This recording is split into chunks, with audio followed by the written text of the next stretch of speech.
Little lambs, meadow, presents. Born to reign. ஆள பிறந்தவன். Based on a true Bible story. ஒரு காலத்துல ரொம்ப நாளுக்கு முன்னாடி எப்ராயிம் அப்படின்ற ஒரு மலை நாட்டுல ரமத்தாயிம் அப்படின்ற ஒரு ஊரு இருந்துச்சு. அந்த ஊர்ல எல்கானா அப்படின்ற ஒரு மனுஷன் வாழ்ந்துட்டு வந்தாரு. அவருக்கு 2 வைஃப் இருந்தாங்க. மூத்த வைஃப் பேரு பெனினா. பெனினாக்கு குழந்தைகள் இருந்தாங்க, பிள்ளைங்க இருந்தாங்க. 2வது வைஃப் பேரு ஹேனா. ஆனா ஹேனாக்கு குழந்தையே இல்லை, ஒரு பிள்ளை கூட இல்ல, பிறக்கல. ஹானா, பெனினா 2 பேரும் கவனமா கேளுங்க. நம்ம வருஷம் ஷைலோல இருக்கிற கர்த்தருடைய ஆலயத்துக்கு போய் அவருக்கு காணிக்கையை செலுத்தி அவரை ஆராதிச்சுட்டு வருவோம்ல, அது மாதிரி இந்த வருஷமும் நம்ம இன்னும் 2-3 நாள்ல கிளம்ப போறோம். அதனால பெனினா, நீ பிள்ளைகளுக்கு தேவையானது, உனக்கு தேவையானது எல்லாத்தையும் ரெடியாக வச்சுக்க. ஆனால் நீ உனக்கு தேவையானது எல்லாத்தையும் ரெடியாக வச்சுக்க. 2 பேரும் நம்மளுக்கு தேவையானது எல்லாத்தையும் ரெடி பண்ணி ஆயத்தமாக இருந்தேன். இன்னும் நம்ம 2-3 நாளில் கர்த்தருடைய ஆலயத்துக்கு ஷைலோக்கு போக போகிறோம். 3 நாள் கழிச்சு எல்கானா தான் சொன்ன மாதிரியே தன்னோட குடும்பத்தை எல்லாம் ஷைலோல இருக்கிற கர்த்தருடைய ஆலயத்துக்கு கர்த்தருக்கு காணிக்கை செலுத்துறதுக்கும் அவரை வணங்குறதுக்கும் தன் குடும்பத்தை எல்லாம் கூட்டிட்டு போனாரு. பெனினா ஹேனாவை எப்பவுமே உனக்கு பிள்ளை இல்லை அப்படின்னு சொல்லிட்டு டீஸ் பண்ணிட்டும் இன்சல்ட் பண்ணிட்டும் இருப்பா. அப்பெல்லாம் ஹேனா மனமுடைஞ்சி ரொம்பவே தனியா அழுதுட்டே இருப்பா. ஷைலோல கர்த்தருக்கு காணிக்க செலுத்திட்டு கர்த்தரை வணங்கிட்டு தற்பாடு எல்கானாவும் அவருடைய ஃபேமிலியும் சாப்பிட உட்கார்ந்தாங்க. எல்கானா அவருடைய ஃபேமிலியில் இருக்கிற ஒவ்வொருத்துக்கும் சாப்பாடு ஷேர் பண்ணி கொடுத்தாரு. பெனினாக்கும் பெனினாவோட குழந்தைகளுக்கும் ஒரு ஷேர் கொடுத்தாரு, ஆளுக்கு ஒரு ஷேர் கொடுத்தாரு. ஆனா ஹேனாக்கு டபுள் ஷேர், 2 ஷேரு கொடுத்தாரு. இதை பார்த்த உடனே பெனினாக்கு ரொம்ப கோவம் வந்துடுச்சு. உடனே பெனினா, எனக்கு தான் குழந்தைங்க இருக்கு, எனக்கு பிள்ளைங்க இருக்கு, என்னோட பிள்ளைங்களுக்கும் என் குழந்தைங்களுக்கும் ஒரு ஷேர் கொடுக்குறீங்க, ஆனா அவளுக்கு குழந்தையே இல்லை, எந்த பிள்ளையும் இல்லை, அவளுக்கு 2 ஷேர் நீங்க கொடுக்குறீங்களே அப்படின்னு சொல்லிட்டு பேசிட்டா. இதை கேட்ட உடனே ஹேனா ரொம்பவே மனசு உடஞ்சி போயிட்டா. ஏற்கனவே எப்பவுமே உனக்கு குழந்தை இல்லை அப்படின்னு சொல்லிட்டு இன்செர்ட் பண்ணிட்டே இருப்பா இல்லையா பெனினா, இப்போ இப்படி சொன்ன உடனே ரொம்ப மனசு உடஞ்சி போயிட்டா. அப்புறமேல்ட்டு அவள் அழுதுட்டே இருந்தா, சாப்பிடவே இல்லை. அந்த சாப்பாடு வேணாம் அப்படின்னு சொல்லிட்டு சாப்பிடாம அழுதுட்டே இருந்தா ஹேனா.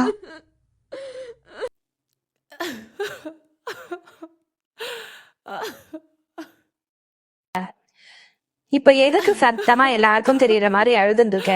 குழந்தை இல்லைன்னா இல்லன்னு தானே சொல்லுவாங்க. எனக்கு தானே குழந்தைங்க இருக்கு, அப்ப எனக்கு தானே நிறைய கொடுத்துருக்கணும். கொடுக்கல, உனக்கு தானே கொடுத்தாரு, அததான் நான் சொன்னேன். சரி அழாத ஹேனா. பெனினா உனக்கு பிள்ளை இல்லைன்னு சொல்லி உன்னை இன்சல்ட் பண்ணதுனால அழுதுன்னு இருக்கியா? அழாத ஹேனா, கண்ணை தொடச்சுக்க. உனக்கு பிள்ளை இல்லைன்னா என்ன, நான் இருக்கிறேன்ல, நான் உன்னை எதுனா சொன்னேன்னா? நான் உன்னை எதுவும் சொல்லல. அழாத ஹேனா. இந்த அவமானம், அழுக, இன்சல்டிங் இதோடு தொடர விடக்கூடாது. நான் ஏதாச்சும் பண்ணியே ஆகணும். நீங்க இங்கேயே இருந்த, நான் மட்டும் ஆலயத்துக்குள்ள போயிட்டு கர்த்தர்கிட்ட ஒன்று கேட்டுட்டு வரேன். ஹேனா ஆலயத்துக்குள்ள போய் கர்த்தர்கிட்ட தன் மனசுல இருக்கிறத எல்லாம் சொல்ல ஆரம்பிச்சா. இத ஆலயத்து ஹை பிரீஸ்ட் ஈலாய் கவனிச்சாரு. ஹேனா கர்த்தர்கிட்ட தன் மனசுல இருக்கிறதெல்லாம் சொல்லும்போது சத்தமா சொல்லல, மனசுக்குள்ளேயே எல்லாத்தையும் சொன்னான். ஆனா அவ உதடு மாத்திரம் அசைஞ்சது. சேனைகளின் கர்த்தாவே, தேவரீர், உடைய அடையாளாசி என்னுடைய அழுகைய, என்னுடைய அவமானத்தை பாருங்க. எனக்கு குழந்தை இல்லைன்னு சொல்லிட்டு என்னை ரொம்ப அவமானப்படுத்துறாங்க. நீர் உடைய அடையாளாகி என்ன மறக்காம என்னை நினைச்சிருளி எனக்கு ஒரு ஆண் பிள்ளைய கொடுத்துருங்க. அப்படி நீங்க எனக்கு ஒரு ஆண் குழந்தைய கொடுத்தீங்கன்னா அவன் உயிரோடு இருக்கிற நாளெல்லாம் உங்க ஆலயத்துல உங்களுக்கு ஊழியம் செய்யறதுக்காக உங்ககிட்டயே கொண்டு வந்து கொடுத்துடுறேன், உங்களுக்கே ஒப்பு கொடுத்துடுறேன். அதுவும் அவன் உயிரோடு இருக்கிற நாளெல்லாம் அவன் தலைய மொட்டையடிக்காம அவன் தலையில இருக்கிற முடிய கட் பண்ணாம அவன் தலையில கத்தியே படாம நான் பாத்துக்கிறேன் கத்தாவே. ஹேனா ரொம்ப நேரமா தான் மனசுக்குள்ளேயே தான் வாய் மாத்திரம் அசைற மாதிரி கத்தர்கிட்ட பேசிட்டு இருந்தா. முன்ன தூரமா இருந்து ஹேனாவை கவனிச்சிட்டு இருந்த அந்த ஆலயத்தோட ஹை பிரீஸ்ட் ஈலாய் இப்ப கிட்ட வந்து ஹேனாவோட வாயையே பார்த்துட்டு இருந்தாரு. ஏம்மா உன்னதாம்மா, நீ குடிச்சிருக்கியா? குடிச்சிட்டு ஆலயத்துக்கு வந்திருக்கியா? எவ்வளோ நேரம் தான் மயக்கத்திலேயே உட்கார்ந்துருப்ப? சாரி அப்படி சொல்லாதீங்க. நான் அப்படிப்பட்டவே இல்லை. நான் ஒயினோ லிக்கரோ குடிக்கல, எந்த மயக்கத்திலையும் இல்லை. நான் ரொம்ப துக்கத்தையும் அவமானத்திலும் நிரம்பி இருந்தேன். ஆலயத்துக்கு வந்து கத்தர்கிட்ட என் இதயத்துல இருந்த எல்லா துக்கத்தையும் கவலையையும் அழுகையையும் அவமானத்தையும் ஊத்திட்டேன். இவ்வளோ நேரமா கத்தர்கிட்ட என் மனசுல இருந்ததை எல்லாம் சொல்லிட்டு இருந்தேன். அப்படியா? நீ சமாதானத்தோடு போமா. இஸ்ரவேலின் தேவன் கிட்ட நீ என்ன கேட்டியோ அதை அப்படியே உனக்கு கொடுப்பாரு. கவலைப்படாத போமா, கவலைப்படாத போயிட்டு வாமா. நீங்க சொன்னது கத்தரே எனக்கு சொன்ன மாதிரி இப்பதான் சந்தோஷமாவும் நிம்மதியாகவும் இருக்கு. பிரீஸ்ட் ஈலாய் சொன்னதை கேட்ட உடனே ஹேனா ரொம்பவே சந்தோஷமாயிட்டா. அவ எழுந்து போய் சாப்பிட்டா. அதுக்கப்புறம் ஒரு நாளும் அவ கவலையா இருக்கவே இல்லை. அதுக்கப்புறமா எல்கானா தன்னோட ஃபேமிலியெல்லாம் கூட்டிட்டு சொந்த ஊருக்கு வந்து சேர்ந்தாரு. அதுக்கப்புறமா ஒரு வருஷத்துல ஹேனாக்கு அழகான ஆண் குழந்தை பிறந்துச்சு. ஹாய் சாமி. Hi டிடு. You are my honey bunch, sugar plum, sweetie pie, cupcake, sweet laddu, red velvet cake. Hello Dudu. Hi Sammy. உன்னை கத்தர்கிட்ட நான் கேட்டேன். கத்தர் தான் உன்னை எனக்கு கொடுத்துருக்காரு. உன் பேர் என்ன தெரியுமா? சாமியல். சாமியல்னு பேர் வச்சிருக்கேன் அம்மா உனக்கு. Sammy, Samuel, hi Jojo.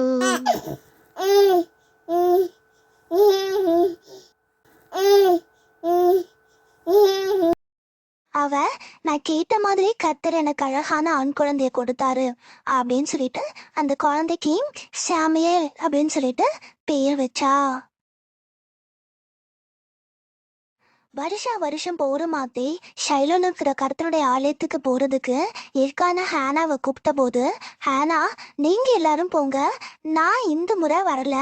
சாமியல் இன்னும் குழந்தையா இருக்கா, அவன் கொஞ்சம் வளர்ந்த பிறகு நான் கர்த்தருடைய ஆலயத்துக்கு வரேன் அப்படின்னு சொல்லிட்டா. அதனால ஹேனாவை விட்டுட்டு எல்லாரும் கர்த்தருடைய ஆலயத்துக்கு போயிட்டு திரும்ப ஊருக்கு வந்துட்டாங்க. சாமியல் கொஞ்சம் வளர்ந்த போது ஹேனா கர்த்தருக்கு காணிக்கை எடுத்துட்டு சாமியலையும் தூக்கிட்டு எல்கானா கூட ஷைலோல இருக்கிற கர்த்தருடைய ஆலயத்துக்கு வந்தா. அவ கர்த்தருடைய ஆலயத்துக்குள்ள போய் கர்த்தருக்கு காணிக்கையெல்லாம் செலுத்திட்டு கர்த்தரை வணங்கிட்ட பிற்பாடு சாமி குழந்தைய தூக்கிட்டு பிரீஸ்ட் ஈலாய் கிட்ட தூக்கிட்டு வந்தா. சார், என்ன உங்களுக்கு தெரியுதா?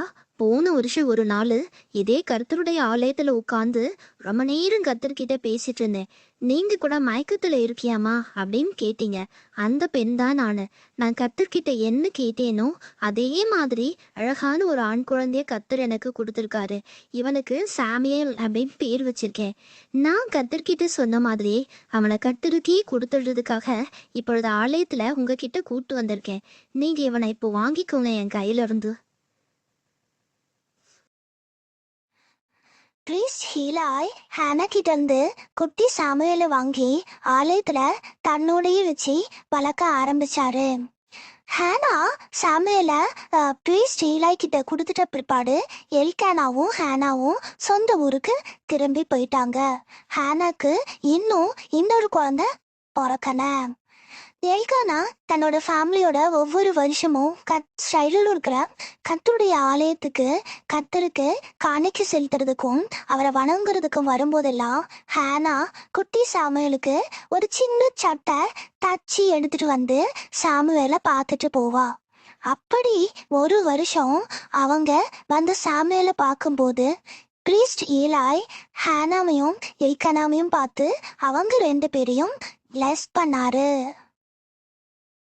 ஹேனா கர்த்தருக்கு பொருத்தனை செஞ்ச மாதிரி கர்த்தர் கொடுத்த பிள்ளைய ஆலயத்துக்கு கொண்டு வந்து கர்த்தருக்கே கொடுத்துட்டதுனால இதுக்கு பதிலா கர்த்தர் உங்களுக்கு நிறைய பிள்ளைகளை தருவார் அப்படின்னு சொல்லிட்டு உங்க 2 பேரையும் நான் ஆசீர்வதிக்கிறேன். பிரீஸ்ட் ஏலாய் எல்கானாவையும் ஹேனாவையும் பிளஸ் பண்ணிட்ட பிற்பாடு அவங்க 2 பேரும் அவங்க ஊருக்கு திரும்பி போயிட்டாங்க. அதுக்கு அப்புறமா ஹேனாக்கு டோட்டலா 5 சில்ட்ரன் பிறந்தாங்க. ஹேனா ரொம்பவே சந்தோஷமாயிட்டா. அவ கர்த்தருக்கு ரொம்ப ரொம்ப ரொம்ப நன்றி செலுத்தி கர்த்தரை துதிச்சா. இங்க ஷைலோல சாமுவேல் கர்த்தருடைய ஆலயத்துல கர்த்தருக்கு ரொம்ப ரொம்ப ஒபீடியன்டாவும் குட் பாயாவும் வேலை செஞ்சுட்டு வந்தான். அவனுக்கு பிரீஸ்ட் ஏலாய் கர்த்தருடைய ஆலயத்துல என்னென்ன வேலையெல்லாம் செய்யலான்னு சொல்லிட்டு டீச் பண்ணிட்டு வந்தாரு. அதை எல்லாம் கவனமா கேட்டு ரொம்ப ரொம்ப குட் பாயாவும் ஒபீடியண்டாவும் எல்லா வேலைகளையும் குட்டி சாமுவேல் செஞ்சுட்டு வந்தான். சமையல் நான் விளக்கேத்துற மாதிரி தான் விளக்கேத்தணும். ஆலயத்துல இருக்கிற எல்லா விளக்குகளையும் கரெக்டா தினந்தோறும் ஈவினிங்ல எரிய விட்டுறணும். நீ வளர வளர விளக்கேத்தவும் பழகிக்க. ஹை பிரீஸ்ட் ஏலாய்க்கு 2 ஆம்பளை பிள்ளைங்க இருந்தாங்க.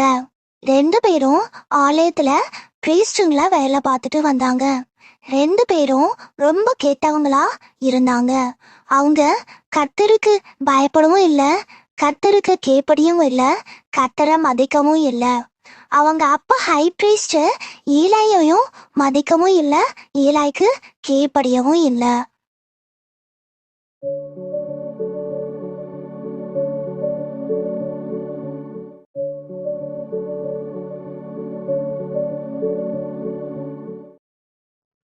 ஹாஃப்ரை பிரீஸ்டுக்கும் ஃபினஹாஸ் பிரீஸ்டுக்கும் வேணுமா? ஃபர்ஸ்ட் அவங்களுக்கு கூட இல்லை நானே எடுத்துக்கிறேன். படைக்கிறதுக்கு முன்னாடி எத்தனை வந்து சாப்பிட்டாதான் டேஸ்டா இருக்கு. ஏமா முன்ன ஹாஃப்ரை பிரீஸ்டும் ஃபினஹாஸ் பிரீஸ்டும் கூப்பிட்டாங்க. சீக்கிரம் போங்க.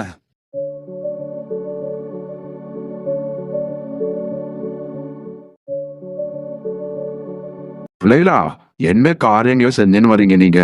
ஆலயத்துக்கு வர எல்லா ஜனங்களும் வந்து நீங்க செய்யற காரியங்கள் எல்லாத்தையும் எடுத்துட்டு வந்து எங்கிட்ட சொல்றாங்க. ஜனங்களுக்கு விரோதமா ஜனங்க தப்பு செஞ்சா கோர்ட்ல போய் தீர்த்துக்கலாம். ஆனா கர்த்தருக்கு விரோதமா தவறு செஞ்சா அவங்களுக்காக யார் விண்ணப்பம் பண்ண முடியும்? யார் மன்றாட முடியும்? அதனால இது மாதிரி முட்டாள்தனமான காரியங்கள் எல்லாம் இனிமே செய்யாதீங்க. அது கர்த்தருக்கு மகா வெறுப்பானது. கர்த்தருக்கு பிரியமில்லாதது. அந்த மாதிரி காரியங்கள் எல்லாம் செய்யாதீங்க பிள்ளைகளா. Samuel, தோ வந்துட்டேன், என்னை கூப்பிட்டீங்களே. இல்லையே சாமுவேல், நான் கூப்பிடலையே. நீ போய் தூங்கு. Samuel, இதோ வந்துட்டேன். நீங்க சாமுவேல் கூப்பிட்டது எனக்கு காதுல நல்லா விழுந்துச்சு. இல்ல சாமுவேல், எந்த வாட்டியும் நான் கூப்பிடலையே. தூக்கம் வரலன்னா நல்ல கண்ணை மூடிக்கோ, தூக்கம் வரும். Samuel, இதோ வந்துட்டேன், என்னை கூப்பிட்டீங்களே. இல்ல சாமுவேல், நான் உன்னை ஒரு தடவை கூட கூப்பிடல. ஆனா இத்தனை தடவை உன்னை கூப்பிட்டு இருக்காங்களே, அது யாரா இருக்கும்? யார் அது? எனக்கு புரிஞ்சிருச்சு. சமையல், இப்ப நீ போய் படுத்துக்க. இந்த வாட்டி உன்னை யாருன்னா கூப்பிட்டாங்கன்னா, கர்த்தாவே சொல்லும் அடியேன் கேட்கிறேன் அப்படின்னு நீ பதில் சொல்லு. சரியா? இப்ப நீ போய் படுத்துக்க சாமியல். மீதியை நம்ம காலையில பேசிக்கலாம்.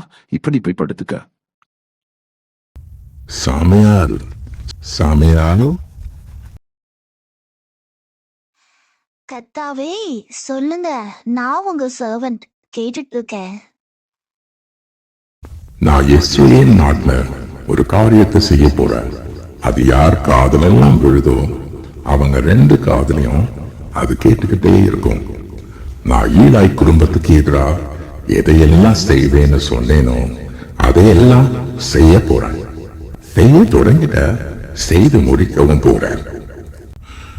தன்னோட பிள்ளைகள் செய்யற எல்லா கெட்ட காரியங்களையும் அதனால வர்ற சாபத்தையும் ஈலாய் தெரிஞ்சிருந்தும் தன்னோட பிள்ளைகளை அடக்காம போன பாவத்துக்காக, டிசிப்ளின் பண்ணாம போனதுக்காக ஈலாய் குடும்பத்துக்கு நீங்காத நியாய தீர்ப்பு செய்யறேன். ஈலாய் குடும்பத்தை செய்த பாவங்க எந்த பலியினாலோ காணிக்க கொடுத்தாலோ பரிகாரம் பண்ண முடியாது.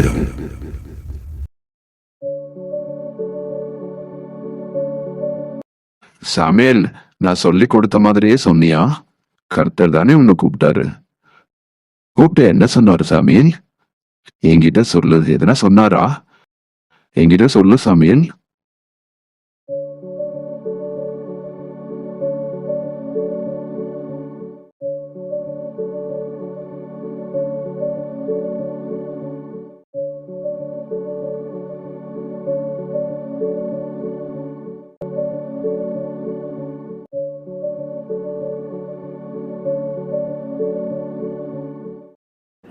சொல்லு சாமுவேல், எதையும் என்கிட்ட மறைக்காத.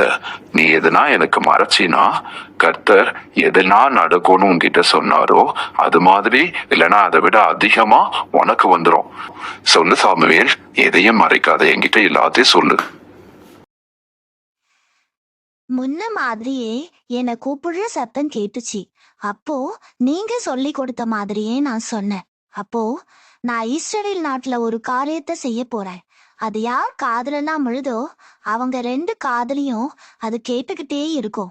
நான் ஈழை குடும்பத்துக்கு எதிரா எதையெல்லாம் செய்வேன்னு சொன்னேனோ அதையெல்லாம் செய்ய போறேன். நான் செய்ய தொடங்கிட்டேன், முடிக்கவும் போறேன்.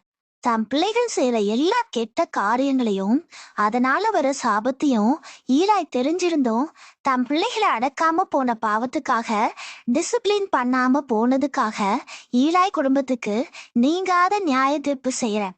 ஈலாய் குடும்பத்தா செய்த பாவங்க எந்த பலியினாலோ காணிக்க கொடுத்தாலோ பரிகாரம் பண்ண முடியாது அப்படின்னு கர்த்தர் சொன்னாரு. அவர் கர்த்தர்.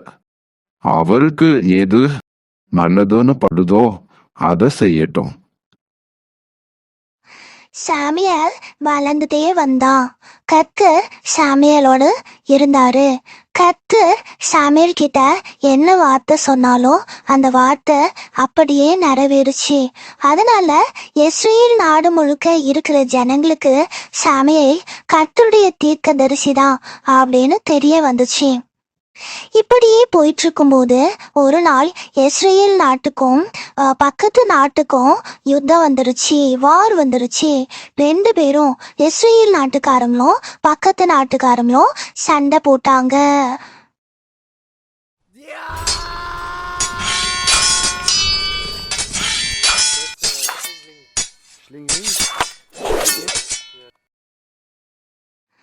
அந்த வார்ல பக்கத்து நாட்டு மக்கள் இஸ்ரேல் மக்கள்னு சில பேரை கொன்னுட்டாங்க.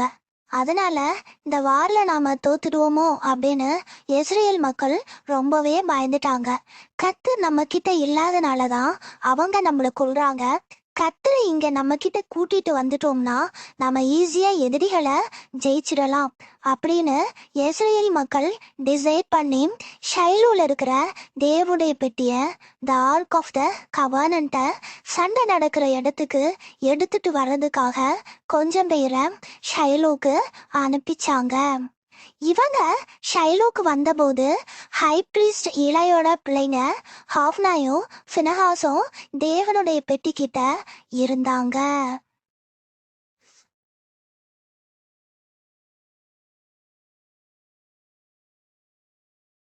பிலிஸ்டின்ஸ் நம்ம ஜனங்கள்ல கொஞ்சம் பேரை கொன்னுட்டாங்க. ஆமா, ஆமா, அதனால நம்ம ஜனங்க செத்து போயிட்டாங்க. நம்ம ஜனங்க கொஞ்சம் செத்து போயிட்டாங்க. சரி சரி உடனே எடுத்துட்டு போலாம். நானும் ஃபினஹாஸை எடுத்துட்டு வரோம். பிரீஸ்டுங்க ஹாஃப்னாயும் ஃபினஹாஸும் தேவனுடைய பெட்டிய த ஆர்க் ஆஃப் த கவனன்ட்டை வார் நடக்கிற கேம்புக்கு கொண்டு வந்த உடனே எல்லா இஸ்ரேல் மக்களும் ரொம்ப சத்தமா சந்தோஷமா ஆர்ப்பரிச்சாங்க. அதை கேட்டு பிலிஸ்டைன்ஸ், இஸ்ரேல் மக்கள் இவ்வளோ சத்தமா ஆர்ப்பரிக்கிறாங்களே, அங்க என்ன நடக்குது அப்படின்னு கேட்டாங்க. கர்த்தருடைய பெட்டி கேம்புக்கு வந்திருக்கு அப்படின்னு அவங்களுக்கு தெரிஞ்சிடுச்சு. தேவன் கேம்புக்கு வந்தார் அப்படின்னு பிலிஸ்டைன்ஸ் கேள்விப்பட்டதுனால எல்லா பிலிஸ்டைன்ஸும் பயந்துட்டாங்க. அவங்க ஒருத்தர் பார்த்து, ஐயோ நம்மளுக்கு ரொம்ப பெரிய ட்ரபிள் வந்துருச்சு, இதுக்கு முன்னாடி ஒரு வாட்டி கூட இப்படி நடக்கலையே, ஐயோ அந்த மகத்துவமான தேவர்களோட கைக்கு நம்மளை யார் காப்பாத்துவா, எகிப்து நாட்டுக்காரங்களை நிறைய வித வாதைகளை கொடுத்து அடித்த தேவர்கள் இவங்க தானே. பிலிஸ்டைன்ஸ் எல்லாரும் ஸ்ட்ராங்கா இருந்த கரேஜஸா சண்டை போடுங்க. இஸ்ரேல் மக்கள் நம்மளுக்கு அடிமைகளா இருந்த மாதிரி நாம அவங்களுக்கு ஒரு காலம் அடிமையாயிடக்கூடாது, அதனால நல்லா தைரியமா யுத்தம் பண்ணுங்க அப்படின்னு ஒருத்தர் பேசிக்கிட்டாங்க. சண்டை தொடர்ந்துச்சு. ஆனா அந்த சண்டையில பிலிஸ்டைன்ஸ் இஸ்ரேல் மக்கள் நிறைய பேரை கொல்ல ஆரம்பிச்சாங்க. இத பார்த்து மத்த இஸ்ரேல் மக்கள் பயந்து தப்பிச்சு ஓட ஆரம்பிச்சாங்க. பிலிஸ்டைன்ஸ் ஹாஃப்னாய் ஃபினஹாஸ் 2 பிரீஸ்டையும் கொண்டுட்டு தேவனுடைய பெட்டிய சிறப்பிடிச்சிட்டாங்க, கேப்சர் பண்ணிட்டாங்க. வால் வந்து தப்பிச்சு ஓடி வந்தாங்கல்ல அந்த இஸ்ரேல் மக்கள் நாட்டுக்குள்ள வந்து எல்லா ஜனங்ககிட்டயும் நடந்ததை சொன்னாங்க.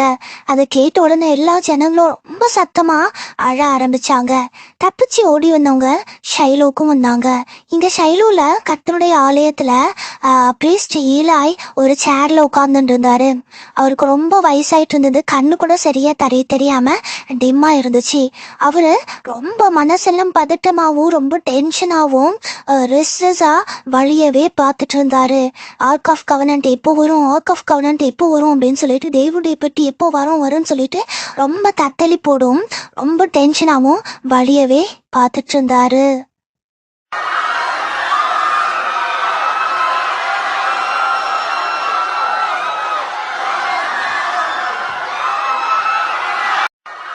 ஏன் இவ்வளவு சத்தமா இருக்கு? இது என்ன சத்தம்? பிலிஸ்டைன்ஸ் நம்மள தோக்கடிச்சிட்டாங்க. நம்ம ஆர்மில நிறைய பேரை கொண்டுட்டாங்க. உங்க பிள்ளைங்க ஹாஃப்னாய் ஃபினஹாஸ் 2 பேரையும் கொண்டுட்டு தேவனுடைய பெட்டிய கேப்சர் பண்ணிட்டாங்க. தேவனுடைய பெட்டிய த ஆர்க் ஆஃப் த கவனன்ட்டை பிலிஸ்டைன்ஸ் கேப்சர் பண்ணிட்டாங்க அப்படின்னு கேட்ட உடனே பிரீஸ்ட் ஈலாய் சேர்ல இருந்து அப்படியே பின்பக்கமா விழுந்து அவரோட கழுத்து உடைஞ்சி இறந்துட்டாரு. அப்பா பிரீஸ்ட் ஈலாயும் இங்க இறந்துட்டாரு. அவரோட பிள்ளைங்க பிரீஸ்ட் ஹாஃப்னாய் அண்ட் ஃபினஹாஸும் கொல்லப்பட்டாங்க. இஸ்ரேல் மக்கள் தங்கள்ல இருந்து கொஞ்சம் பேரை வார் நடந்த கேம்புக்கு அனுப்பி ஹாஃப்னை ஃபினஹாஸ் அவங்க 2 பேரோட பாடிய எடுத்துட்டு வந்துட்டாங்க.